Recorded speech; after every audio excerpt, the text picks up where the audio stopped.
अंधार पडल्यावरच मला बोलवतात.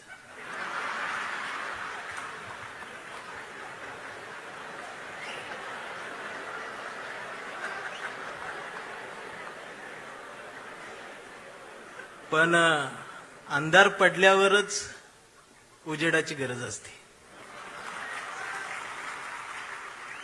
आणि मग मला यावं लागतं. मला मगाच कळलं तिकडं काळे कपडे घालून यायलाच परमिशन नाही.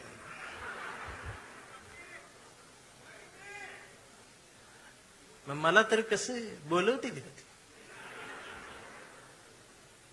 मी सकाळपासून मला फोन लोक करतात, कुठं आहे म्हटलं शिवसेनेच्या कार्यक्रमात. मला एकाच सुद्धा धाडस झालं नाही कुठल्या शिवसेनेचं.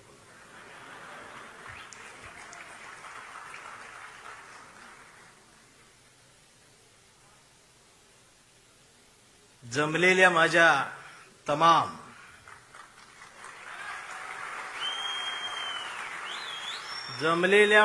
तमाम स्वाभिमानी वाघाच्या स्वाभिमानी शिवसैनिकांनो, तुम्हाला मनापासून माझा या सांगली जिल्ह्यातल्या कवठेमंकाळ तालुक्याच्या मातीचा हात. जय महाराष्ट्र.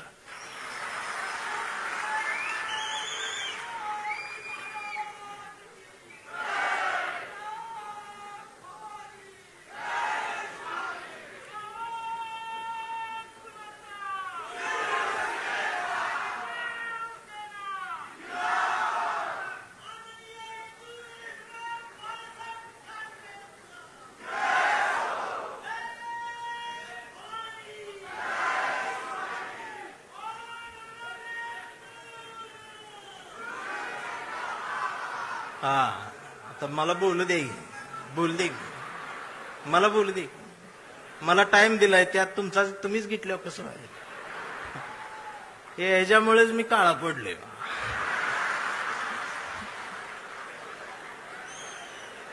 त्यात अजून खरं बोलतोय मी. खरं बोलले की मारतात. मी आलोय, मी एक नाही अनेक हुंदके घेऊन आलोय. मी आलोय महाराष्ट्रातल्या मराठी मातीचा हुंदका घेऊन. मी आलोय प्रत्येक मराठी मनाचा एक हुंदका घेऊन. मी धाराशिवच्या मातीचा हंबरडा घेऊन आलोय. आणि गावगाड्यावरती पारावरती बसणाऱ्या म्हाताऱ्यांपासून ते नुकत्याच जन्माला आलेल्या पोरांच्या छातीच्या आत असलेल्या हृदयातल्या ठोक्याचा हुंदका घेऊन आलोय.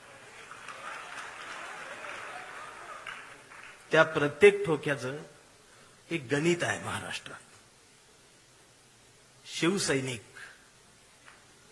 ही या महाराष्ट्राची शान आहे, स्वाभिमान आहे. आणि मी तुम्हाला आधीच सांगतो, मी एक मराठी म्हणून सांगतो, तुम्हाला सगळ्यांना एक विसर पडलाय. शिवसेनेचा जन्म सत्तेसाठी कधीच झाला नव्हता. शिवसेनेचा जन्म इथल्या मराठी माणसाच्या अस्मितेसाठी झाला होता. त्यामुळं कोण गेलं कोण आलं यानं शिवसेना कधी संपली नाही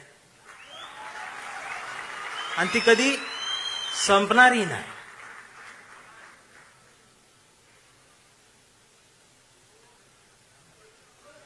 तुम्ही मराठी माणसासाठी लढलात. तुमच्या प्रामाणिकपणाला महाराष्ट्रानं जवळ केलं आणि मग या माय मराठीने ही सत्ता तुमच्या पदरात दिली. याचा विसर पडल्यामुळं बरीच गणित हल्लीत असं मला वाटतं. त्यामुळं हसा, तुम्ही ओरिजिनल शिवसेनेत आहात. रायगडाच्या पायरीवर मावळ्यांनी सांडलेल्या रक्ताचा साक्षीदार ज्यांना होता येतं त्यांनाच निष्ठा कळत असते आणि त्यांना चवदार तळ्याचं पाणी समजत असतं आणि त्यांनाच भिडेवाड्यातल्या वर्गातल्या सावित्रीनं फळ्यावर गिरवलेल्या पहिल्या अक्षरांचा अर्थ ही त्या निष्ठावंतांनाच कळत असतो. मेंढरांना त्याची किंमत नसते. आणि असं बोलल्यावर मला मारते ती. खरं बोललं की मारते. मी बातम्या बघतोय साहेब 2 दिवस. लोक म्हणतायत साहेब भेटत नाही, साहेब जवळ येत नाही. मला प्रश्न पडला, कोरोनाचा काळ आठवला मी. तर आमची आजी टीव्ही बघत असायची, पण आजी घाबरत नव्हती. टीव्हीत फक्त उद्धव साहेबांनाच बघायची. का माहिती आहे? माझ्या आजीला टीव्हीत दिसणारा मुख्यमंत्री तिच्या लेकासारखा वाटला. माझ्या आईला आधार देणारा जवळचा कोणीतरी संकटाच्या काळात आहे ह्या सख्या भावापेक्षा जवळचा भाऊ वाटला. आणि आम्हाला हा मुख्यमंत्री मामासारखा वाटला.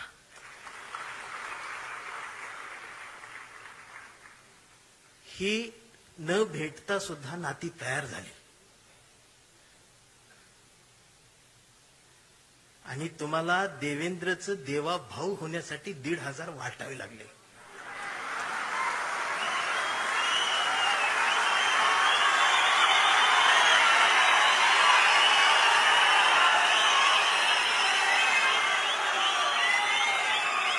आणि बहिणीच्या ताटात दिलेली मतांसाठी जी ओवाळणी निवडून आल्यानंतर ती काढून घ्यायला भाऊ विसरला नाही.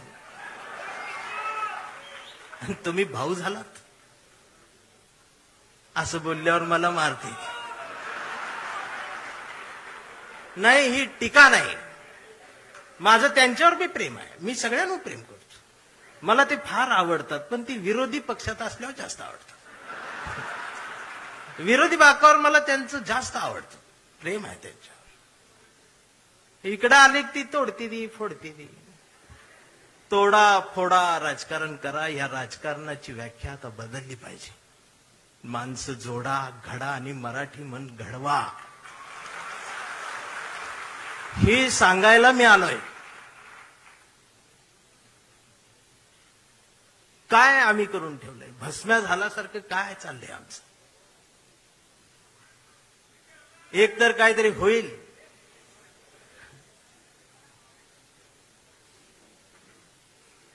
आम्ही 20 मार्काचं नागरिकशास्त्र शिकलेले आहोत. त्यामुळे आम्हाला समजत नाही आमच्यासोबत काय चाललंय. आधी गुवाहाटी, आता जयपूर.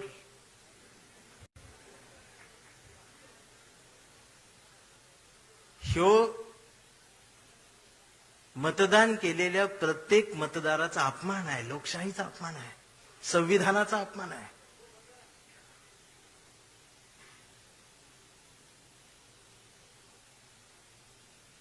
चौकात गेलो तर आज कोण म्हणते मी हिंदू, कोण म्हणते मी मुस्लिम. आधी 2च होते, बरं होतं. आता त्यात भर पडली, त्यात उपवर्गीकरण झालं. कोण म्हणते मी मराठा, मी चांभार, मी बौद्ध, मी माता, मी ह्या, मी त्या. मग मी मध्ये जाऊन म्हणतोय मी मराठी, मी भारतीय. मग मारत्यात. मग म्हणते हे नवीन काय आलं? मी म्हणतोय मी जुना आहे, कडूनो. आता हे कडू काही शिवी नाही. कडू ही महाराष्ट्रातलं प्रसिद्ध आडनाव आहे.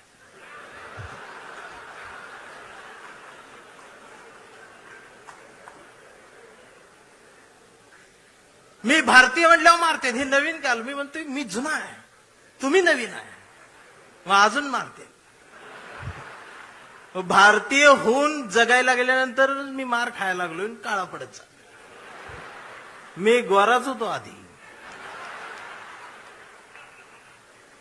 पण या महाराष्ट्राच्या राजकारणाला वळणावर आणि एका रेषेत वळुंबा लावून जर कोणी उभं केलं असेल तर ते आदरणीय बाळासाहेब ठाकरेंनी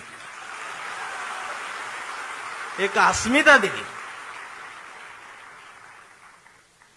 मी सांगू, 2 मैत्रिणी रस्त्यानं निघालेल्या होत्या आणि रस्त्यानं जाता जाता एकीच्या पायाला ठेच लागली. रस्त्यावरचा दगड धारदार होता.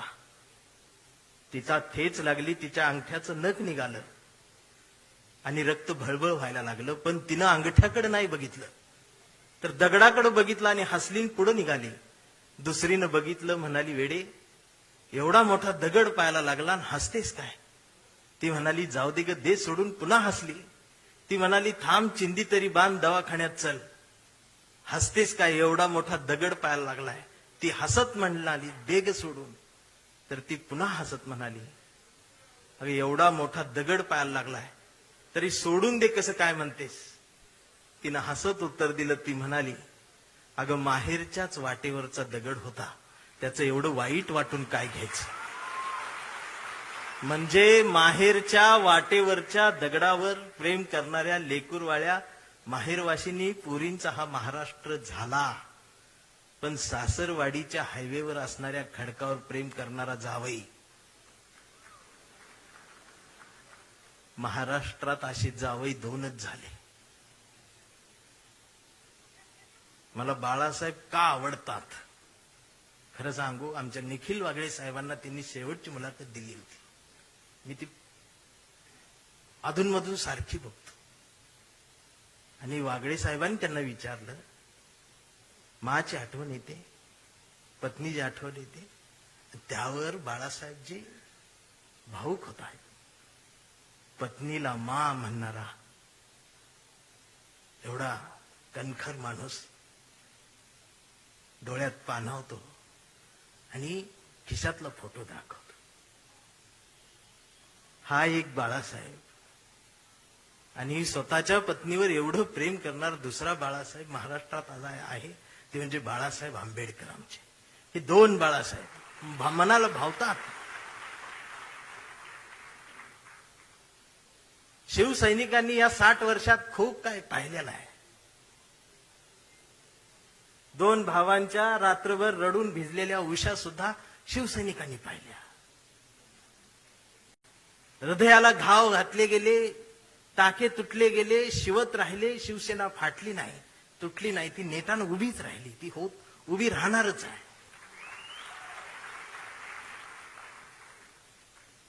आणि मला माझ्याकडे आज बघितल्यानंतर बरेच मला म्हणतील की आज हा इकडं कसा,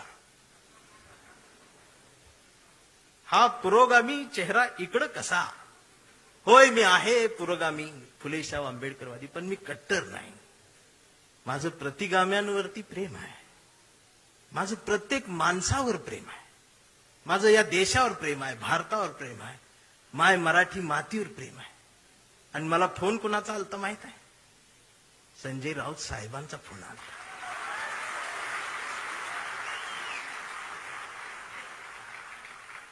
जर शेंडे आणि जानव्यातून मुक्त होऊन हिंदुत्व माझ्या कवितेला कुरवाळत असेल, जवळ घेत असेल, तर माझ्या सुद्धा मेंदूतले जाणीवेंचे जानवे मी कुठपर्यंत जिवंत ठेवायचे हा विचार करून मी त्यांच्या हाकेला हाक देत आलोय. काल ते एवढे बिझी होते दिवसभर, तरी सुद्धा मी प्रवासात असताना मला सारखा फोन, कुठवर आलायस? इथवर आलोय, तिथवर आलोय, असं झालं तसं झालं, सगळे अपडेट चालू आहेत. आणि रात्री मला भेटली त्या हॉटेलवर. भेटले तर ते वेटर लोक त्या काम करतात, ती कोकणातली मराठी सगळी पोरं. राऊत साहेबांनी एकाला बोलवलं, अरे कसा आहेस? आईची तब्येत बरी आहे का? ती पोरग डोळ्यात पाणावलं. एवढ्या ह्याच्यात सुद्धा साहेबांच्या लक्षात आहे. ते होय म्हटलं, निघून गेलं. साहेब निघाले. माझ्यासोबत आमचे राजेंद्र कांबळे भाऊ माझ्यासोबत आले. ते माझ्या बाजूला थांबले. मी राऊत साहेबांकडे असं एकटक बघतच राहिलो. आणि आमच्या भाऊला म्हटलं, कसलं हत्यार आहे रे म्हटली.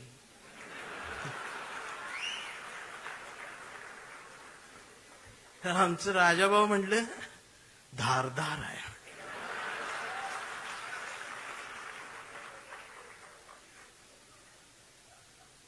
वैचारिक शहाणपणाचा विसर आणि घसरण महाराष्ट्राला झाली, ती पुन्हा भरून काढली पाहिजे. प्रबोधनकार ठाकरेंचा वारसा असणारा हा महाराष्ट्र आहे. आदित्य दादा, माझी विनंती आहे, आता एक नव्या पिढीला घेऊन तुम्ही महाराष्ट्र सगळा पिंजून काढा.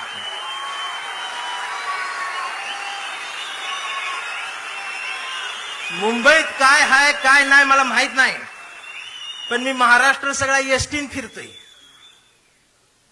एसटीच्या खिडकीतून मी महाराष्ट्र बघतोय. गावगाड्यावरती प्रबोधनकार ठाकरेंनी, बाळासाहेब ठाकरेंनी जे पेरलेलं आहे ते उगवलेलं आहे. त्याला जर त्यांच्या नातवानं पाणी घातलं ना,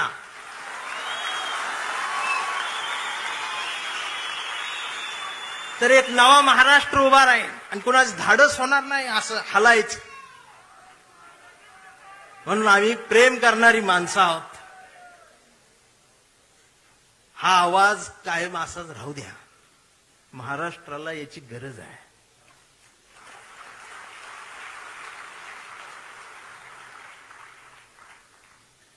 महाराष्ट्राला झाड तोडणाऱ्या माणसांची नाही, झाड वाचवणाऱ्या माणसाची गरज आहे.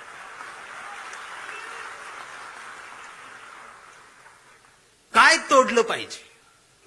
भविष्य दाखवण्यासाठी पुढे आलेला हात तोडला पाहिजे. भविष्य बघण्यासाठी उघडलेला डोळा फोडला पाहिजे. आम्ही गाडगे बाबांचा खराटा सोडला आणि बागेश्वर बाबाचं बोट धरलं.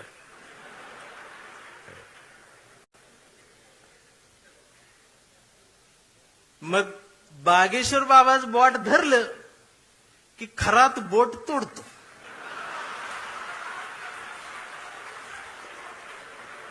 ही बोट तोडते. याला अनामिका म्हणतात हे मला तेव्हा कळलं.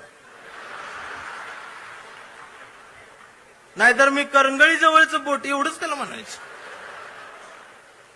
ही बोट तोडते.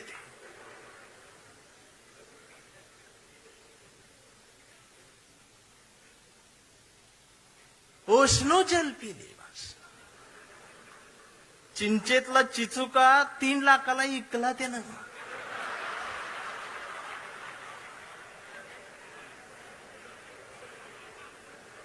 म्हणून म्हटलं लई चांगलं झालं, गेली ती लई बरं झालं, हिथं नाही ती. आणि प्रबोधनकार ठाकरेंच्या वारशाजवळ ही असली नकोच, ती लांब असलेलंच बरं. मी काल लातूरवरनं यायला लागलोय. मी धाराशिवच्या मातीला स्पर्श करून आलोय. ओम दादा, मी त्यांच्या नावातलं जी राजे आहे ना ती काढून टाका तुम्ही. आता ती राजे निंबाळकरांच्या ओमच्या पुढं हा राजे शब्द शोभून दिसत नाही. हा राजेचा शब्द आमच्या वाजेंच्या राजाभाऊंला शोभून दिसत असतो. इतरांना त्याचा अंदाज येत नाही. राजाभाऊंच्या मला बोलू दे की नंतर अजून वाघाची डरकाळी बाकी आहे. राजाभाऊंच्या डोळ्यातल्या अश्रूंनी निष्ठावंतांच्या मनावर फुंकर घातली. साहेब, ह्यो जो तुम्ही संस्कार दिला, हा संस्कार फक्त शिवसैनिकांसाठी नाही, या आमच्या पिढीतल्या येणाऱ्या कितीतरी पिढ्यांना तुमच्या डोळ्यातले अश्रू खूप काही शिकवून जातील. आम्हाला जोडायचा आहे, माणूस जोडायचा. स्वतःला मूल होत नाही म्हणून शेजाऱ्याला बोलवायचं आणि ऑपरेशन सक्सेस झालं की पेढं वाटायला तिसरंच असते. मला गणितच कळना.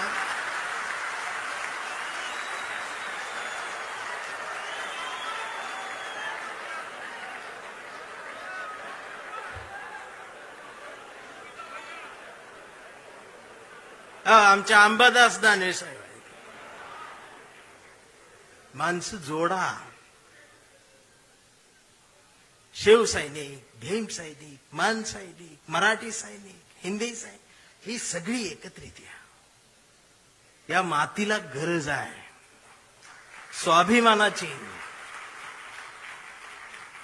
मी आता पण इथं मिळालो नसतो, मला तिकडं बोलवलं होतं इंग्लंडला. मी जाणार होतो रावसाहेब, पण ते आनंदात होतो. मला आणि बायकोला दोघांना बोलवलं होतं. लय आनंदात होतो. बायकोन 2 ड्रेस मला शिवलं होतं.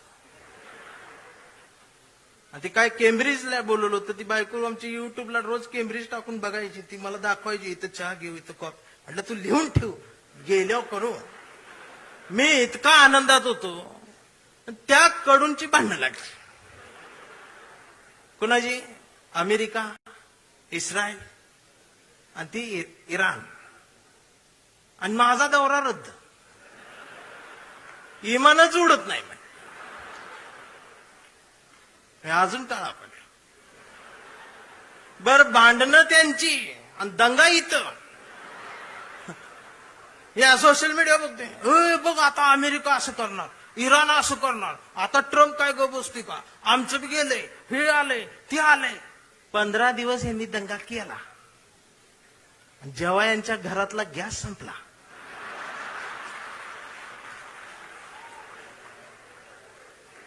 त्यावेळेला बीकॉम झालेली बायको पहिल्यांदाच चुलीजवळ आली. तिला काय चूल पेटना. मैंने युट्यूबवर चूल बघितली. त्या युट्यूबवर याला फुकणी गावली. मग ह्यानं तिला फुकणी दिली. म्हटलं फुकाय, तर ती डोळ्यातनं बघायला लागली. म्हटलं फुकायचं आहे. मग ती अशी फुकायला लागली. सगळा धूर गेला डोळ्यात. मग तिनं अशी फुकणी याला फेकून मारली. ह्याचा गुडगा फुटला. आणि मग ही लंगडत लंगडत ती गॅसची टाकी घेऊन चौकात आली. चौकात 4 किलोमीटरची लाईन. मग दिवसभर उन्हात थांबलं. फुटाफुटान पुढं सरकत गेलं. संध्याकाळी 5 वाजता याचा नंबर आला. आणि ती पुढं नंबर आल्यावर संध्याकाळी ती काउंटरवरची मुलगी म्हटली, डीएसी नंबर असेल तरच या. 45 दिवसानंतर बुकिंग होईल, 60 दिवसांनी मिळेल. याच्या लक्षात आलं 60 दिवस गुडगा फुटणार. त्यानं असं डोळं झाकलं, गार वाऱ्याची झुळूक आली. मग येऊ म्हटला, जगाला युद्धाची नाही, बुद्धाची गरज. कधी चुलीत लाकडं गेल्या. अहो, आमचं उपमुख्यमंत्री शिंदे साहेब सुद्धा टीव्हीवर पहिल्यांदाच नाव घेतलं. कधीच नाव घेतलं नव्हतं बुद्धाच. ते सुद्धा पत्रकार परिषदेत म्हटले, जगाला युद्धाची नाही, बुद्धाची. बायकोन मला बघितलं, लोक हे काय म्हणतात. मी बघितलं तर ते खरंच म्हणत होते, बुद्धाची गरज आहे. मग मी डोकसं खाजवत म्हटलं, ह्यांच्या बी घरातला गॅस संपलेला आहे.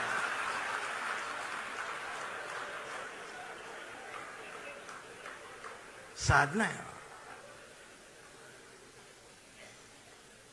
अहो, काय चाललंय काय आमचं? आम्ही काय घ्यायला पाहिजे? आम्हाला चांगल्याच्या मागे जाता येत नाही. राऊत साहेबांचं काल शब्द इकडे तिकडे झालं, लगेच अश्लील बोलले, हे बोलले, ते हे फेक अकाउंट काढून ठेवलेत तुम्ही. ती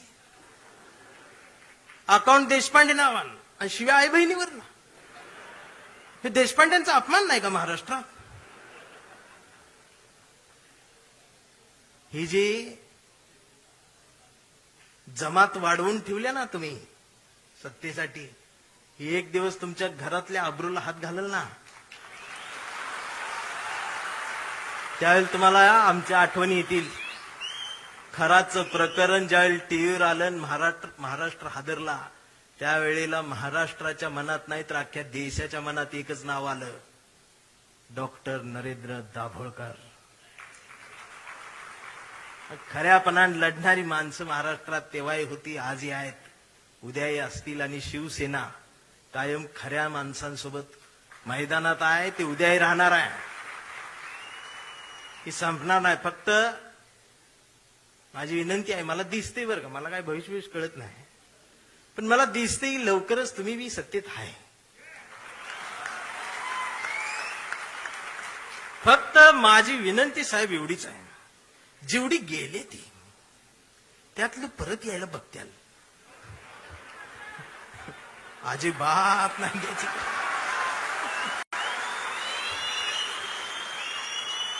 पाया पडतेल येऊन. त्यांचं दुःख आहे हो, त्यांना तुम्ही शिव्या देऊ नका, मला माहित आहे. दररोज उद्घाटन करतात, दररोज सत्कार करतात. पण घरी गेल्यावर दार लावून रडते तो. की मग तर मलाच माहित आहे. दार लावून साहेबांचं नाव घेऊन रडते. मी म्हणतोय त्यांना, मी येऊ खांदा द्यायला नको. मी काय भीत नाही, सत्तेला भीत नाही, पण मी एवढा आहे, मी माझी कविता घेऊन आलोय.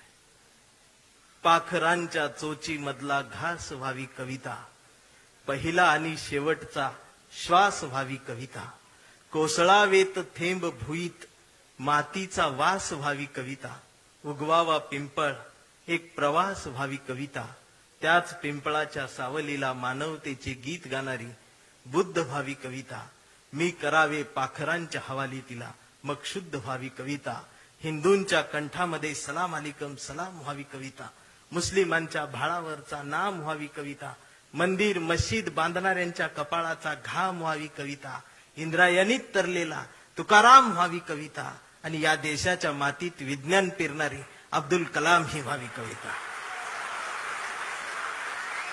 ही कविता प्रबोधनकार ठाकरेंच्या विचारांच्या वारसदारांकडूनच येऊ शकते. आमच्या लक्षात येत नाही.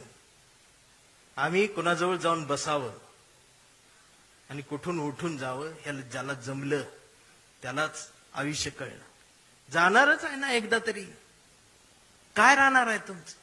अख्ख्या महाराष्ट्राच्या मनावर राज्य करणारा, हृदयाच्या कप्प्यात बंद झालेला आमचा अजितदादा सारखा नेता अचानक गेलाच ना. काय नेलं सोबत?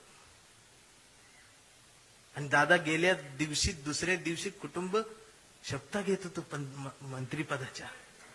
हा विनोद नाही, हा विनोद नाही, ही वेदना आहे, पर्याय नाही. काय राहते आमचं? आज कितीतरी अधिकारी भ्रष्टाचारात हे आहेत ते आहेत. समोर एखादं वंचित पिचलेलं येतं ना, त्याच्यासाठी कुणाचाच फोन येत नाही, त्याच्यासाठी कुणीच फोन करत नाही, त्याच्यासाठी कुणीच दबाव टाकत नाही. जर अधिकाऱ्यांनो तुम्ही फक्त त्याला बसवून पाणी प्यायला दिलं आणि कुणाचाच फोन न येतात जर त्याचं काम केलं ना, तर संध्याकाळी स्वाभिमानात झोप लागते. याचा विसर पडला म्हणून बाळासाहेब ठाकरे यांना कुंचला सोडून ही बोट उचलावं लागलं. प्रत्येक काळात बाळासाहेब कुठे येणार आहे? त्यांचे विचार आहेत, आम्हाला ते घ्यायचं आहे. 40-50 वर्षापूर्वीचा जो शिवसैनिकाचा दरारा होता ना, तो दरारा पाहिजे मला परत मुंबईत आल्यावर. आवाज पाहिजे, त्याची नजर पाहिजे. छत्रपती शिवाजी महाराज, त्यांचं नाव घेऊन राजकारण. किती उंचीचा पुतळा, यावर तुमचं प्रेम. ती बी वाऱ्यान पडते आणि मग ती तुकडे होऊन पडतात आणि मग ही आमची लगेच रडते. महाराज, पुतळ्यात महाराजांना बघायची सवय लागली. हेच झालं ना आमच्या महापुरुषांच्या बाबतीत. अगदी 4-5 वर्षाસુધી महाराष्ट्रात सकाळ आली, शुभ शिव सकाळ, भगवा झेंडा आला असा. मी डोकस खाजत म्हटले, ही सकाळ कुठं आली? म्हणजे आता महाराज येणार, उठा, आपली सकाळ झाली. मी कुणाला तरी चिडवण्यासाठी होती. मग दुसऱ्यानं बघितलं, ते म्हटलं त्यांची झाली, आपली कधी? मी म्हटलं कर आपली. मग निळा झेंडा, शिव भीम सकाळ, 11 वाजता. शिव सकाळ, भीम सकाळ, शिव सकाळ, भीम सकाळ. तिसरा एक जागा झाला, म्हटलं आमची घ्या, पिवळा झेंडा, शुभ लहू सकाळ. या सकाळ आल्या कारण महापुरुषांच्या पुतळ्याजवळ मेंढरांची गर्दी वाढली. ही पुतळ्याजवळ वाढलेली मेंढरांची गर्दी जोपर्यंत पुस्तकांजवळ, विचारांजवळ येणार नाही, तोपर्यंत यांना काय कळणार आहे? रात्रीचे 1:30 वाजता आमदार शिव्या देत फोन करून त्या प्रकाशकाला. मी ऐकली, त्या ऐकली. 8 मिनिटात 36 शिव्या आहेत.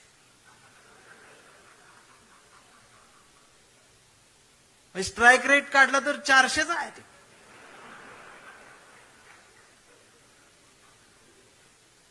मला त्याचं वाईट नाही वाटलं, पण त्यांच्या घरी त्यांच्या मिसेस आहेत, आई आहे, मुलगी आहे, ही नीट बोलत असत. आणि बाळासाहेब असते तर मातोश्रीवर बोलवून 400च्या स्ट्राईक रेट ना. बाळासाहेब नसलेून काय झालं, तुमच्या मनगटात तो विचार आहे ना, तो स्वाभिमान जिवंतच ठेवा. एक गरज आहे. आणि खरं सांगू आदित्य दादा, गावगाड्यावर, शहराच्या चौकात, झोपड्यांमध्ये एक हुंदका आहे, एक हंबरडा आहे, जो राम कृष्ण हरी माऊली म्हणत एखाद्या नव्या ठाकरेची वाट बघत बसलाय.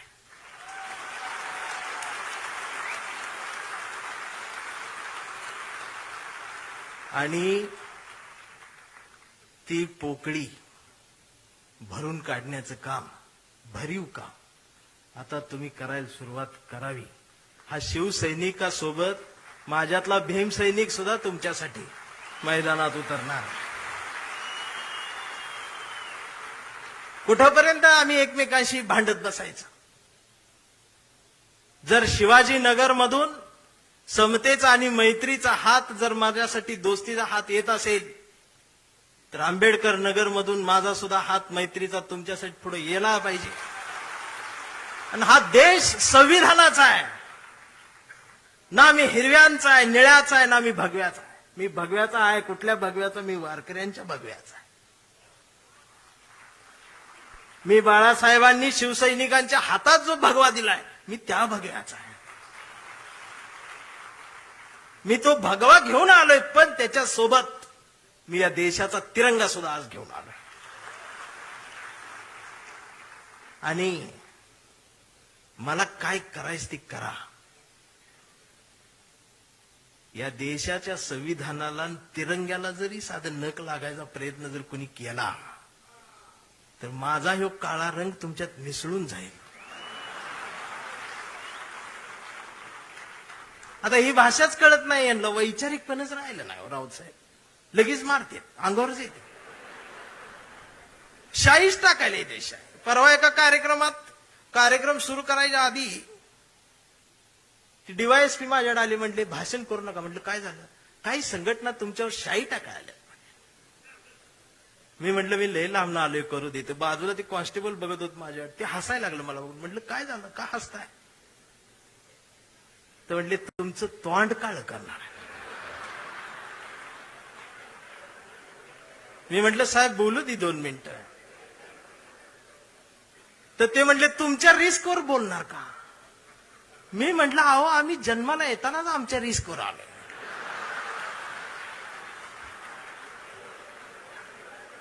मी भाषणाची सुरुवात केली, म्हटलं जे कोणी शाई टाका आले त्यांना विनंती एवढी आहे, म्हटलं तुम्ही चुना आणा,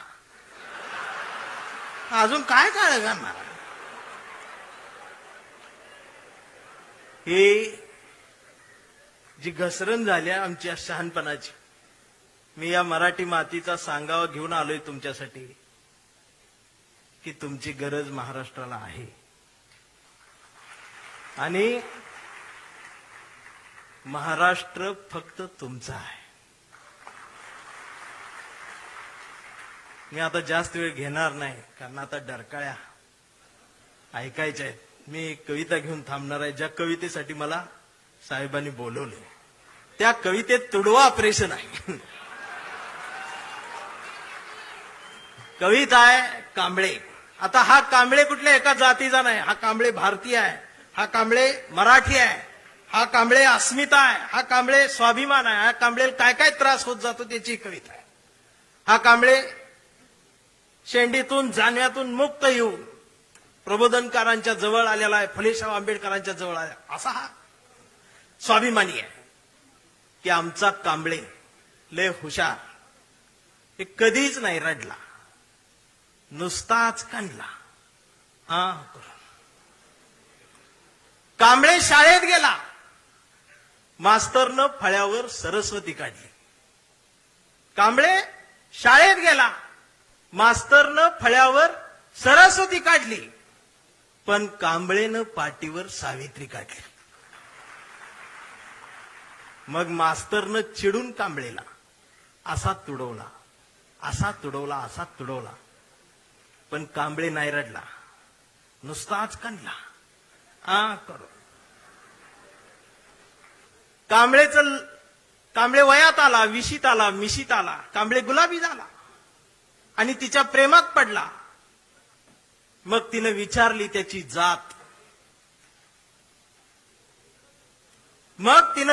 त्याची जात. कांबळे म्हणाला, वेडे, मी माणूस माझी जात, प्रेमात कसली आली जात? मग माणूस माझी जात म्हटल्यावर तिनं बरोबर ओळखली जात. मग तिनं बी कांबळेला असा तुडवला, असा तुडवला, पण कांबळे बी हुशार, नाही रडला, नुसताच काढला. कांबळेचं लग्न ठरलं. घरचे म्हणाले, मुहूर्त पहा. कांबळे म्हटला, पटत नाही, प्रबोधनकार वाचा. नातेवाईक म्हटले, सत्यनारायण. कांबळे म्हटला, जमत नाही, फुले वाचा. भावकी म्हटली, जागरण गोंधळ, बोकाट तरी कापा. कांबळे म्हटला, पटतच नाही, गाडगे बाबा वाचा. मग घरच्यांनीच दार लावून कांबळेला असा तुडवला, असा तुडवला. आणि कांबळे बी हुशार, नाही रडला, नुसताच काढला. इथं कोण शाई वगैरे लावा आले का? चुना ना.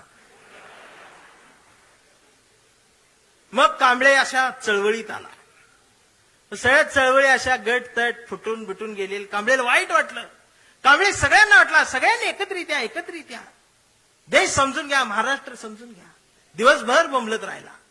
मग संध्याकाळी सगळे एकत्रित आले आणि एकत्रित येऊन आपल्याच कांबळेला, आपल्याच लोकांनी असा तुडवला, असा तुडवला.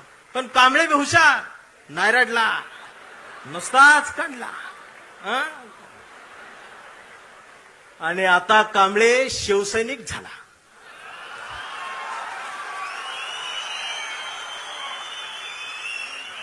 आता कांबळे शिवसैनिक झाला, शहाणा झाला, आमदार झाला, खासदार झाला, मंत्री झाला. मग त्याला फोडायसाठी सापळा रचला. त्याला बोलवून घेतले, कांबळे नाही गेला. तो ऐकत नाही म्हणून त्याला मग जेलमध्ये टाकला. तिथं सुद्धा ईडीनं त्याला असा तुडवला. पण कांबळे तिथं बी नाही रडला, नुसताच काढला आणि असा भगवा फडकवत जेलबद्ध बाहेर आला. अरे, महाराष्ट्राच्या इतिहासातला सुवर्ण अक्षरांनी, सोनेरी अक्षरांनी लिहिणारा जाणार तो इतिहास आहे. तो शिवसैनिक ज्या वेळेला न झुकता बाहेर आला ना, तो नाद नाही आमच्या रावसाहेब, नादच नाही. आता कांबळे वयस्कर झाला. त्याच्या परवा ते सोशल मीडियावर येड झालेले. ते सोशल मीडियावर कोण आहे? निसर्ग चित्र येतं, त्याच्यावर लिहिलेलं असतं 70% डोळे बारीक करा. हे बारीक करतात आणि त्याच्यात येतं स्वामी दिसले, पाया पडते. तो 70% डोळे बारीक करून स्वामी बघणाऱ्यांची जमात वाढली साहेब. अजून 30% डोळे उघडे आहेत ना, ती सुद्धा पूर्ण बंद व्हायच्या आधी उघडा, नाहीतर खरात घरात घुसल. आणि असं बोलल्यावर मला मारते. परवा कांबळेच्या मुलानं मोबाईल बघत अर्धा डोळा बारीक करत कांबळेला विचारलं, डॅडा, महाराष्ट्र म्हणजे काय डॅडा? स्वाभिमान म्हणजे काय डॅडा? प्रबोधनकार ठाकरे कोण होते डॅडा? फुले शाहू आंबेडकर कोण डॅडा? आणि शिवाजी महाराज खरंच जन्माला आले होते डॅडा. आता मात्र कांबळे पेटला. अरार म्हणलं, गावभर पेरलं आणि घरातच नाही उगवलं. म्हणून त्यानं दार लावून पोरालाच असा तुडवला. पण चिरंजीव कांबळे हुशार, तो पण नाही रडला. तो दोनदा काढला करून. मग याच्या लक्षात आलं डीएनए मधनं ही डबल जात. विचार ही स्वाभिमानातनच द्यायला लागत असतात. आणि आता कांबळे वेडा झालाय. कांबळे वेड्यांच्या दवाखान्यात आहे. व्यवस्थेने त्याला वेडा ठरवलंय. कांबळे वेड्यासारखं स्वाभिमान म्हणतो, कांबळे वेड्यासारखं निष्ठा म्हणतो, कांबळे वेड्यासारखं संघटन म्हणतो, कांबळे वेड्यासारखं मराठी म्हणतो, कांबळे वेड्यासारखं भारत म्हणतो, कांबळे वेड्यासारखं शिवराय ते भीमराय सांगतो. पण डॉक्टर सुद्धा कांबळेला शॉक देऊन तुडवतायत. पण कांबळे नाही रडत. तो नुसताच कंथी करून. हा कांबळे जोपर्यंत जिवंत आहे तोपर्यंत शिवसेना जिवंत राहणार आहे.